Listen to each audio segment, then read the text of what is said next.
নমস্কার বন্ধুরা, আজকে আমি আবার তোমাদের কাছে চলে এসেছি।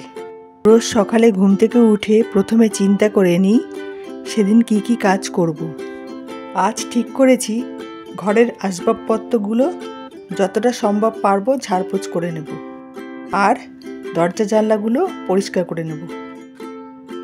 জানলার হাফ পর্দাগুলো খুলে কাচতে দিলাম। তারপর দরজা জানলাগুলো এই মাইক্রোফাইবার ডাস্টারটা দিয়ে পরিষ্কার করে নিলাম। ডাস্টারটা যতবার ধুলাম ততবারই কলিন দিয়ে স্প্রে করে নিলাম।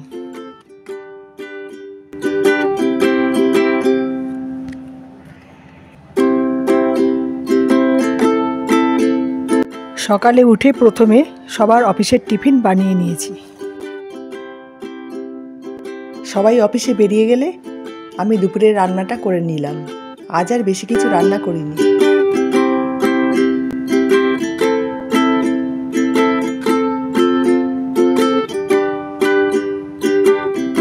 করোনা চলাকালীন ঘরের সমস্ত কাজ আমাদের নিজেদেরই করতে হয়েছে। এই অভ্যেসটা থেকেই এখন সব কাজ নিজের করতে কোনো অসুবিধা হয় না, একটা রুটিনের মধ্যে এসে গেছে। প্রত্যেক দিনই বাড়ির কোনো না কোনো জায়গা ঝাড়পোছ করতেই হয়। এমনিতে ঘরের কাজ করতে আমার ভালোই লাগে। সারাদিন কাজ করেও আমার কোনো সময় ক্লান্তি আসে না। তার একটা কারণ হলো, কোনো জিনিস ফেলে দেওয়ার আগে আমি সেটাকে রিসাইকেল করে অন্য একটা জিনিসে পরিণত করি। পুরনো একটা কাঁচের টুকরো পড়েছিল, খেজুরের দানাগুলো রং করে সেই কাঁচটার উপরে একটা গাছ বানিয়েছি। আমার কাজের ফাঁকে ফাঁকে ওইগুলো কিভাবে তৈরি করব, কি দিয়ে করব, এই ভাবতে ভাবতেই আমার ঘরের অর্ধেক কাজ শেষ।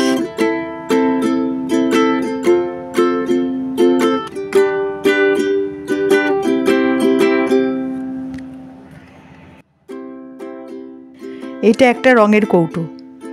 এই কৌটোটা ফেলার আগে সুন্দর করে রং করে নিয়েছি। তারপর দড়ির বিনুনি লাগিয়ে জামা কাপড় মেলার ক্লিপগুলো এর মধ্যে রেখে দিয়েছি।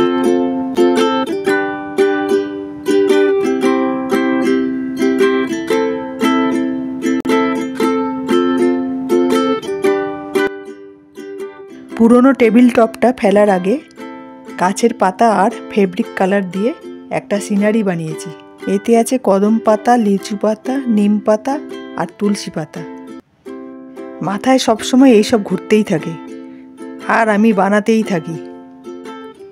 এইভাবে কাজের ফাঁকে ফাঁকে যার যার ভালো লাগার কাজ একটু একটু করে বানিয়ে নিলেই একঘেয়েমিটা আর থাকে না, আর মনটাও ভালো থাকে। তবে কতগুলো মেশিন আমাদের খুবই উপকার করে চলেছে। এগুলো না থাকলে সব কাজ একা হাতে করলে বিরক্ত হয়ে কাজগুলো করতে হতো।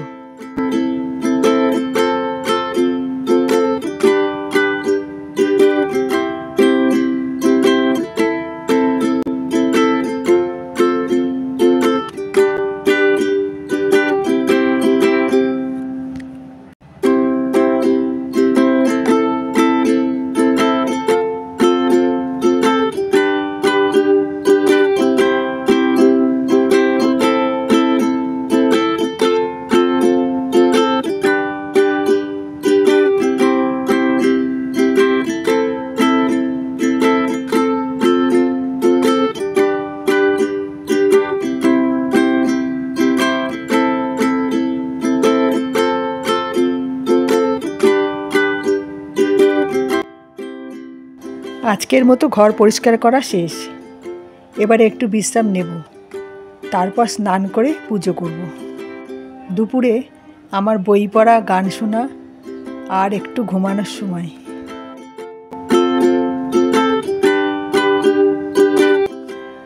এখন বিকাল হয়েছে, একটু পরে সবাই যে যার অফিস থেকে ফিরবে, তাই টিফিনটা বসিয়ে দিলাম।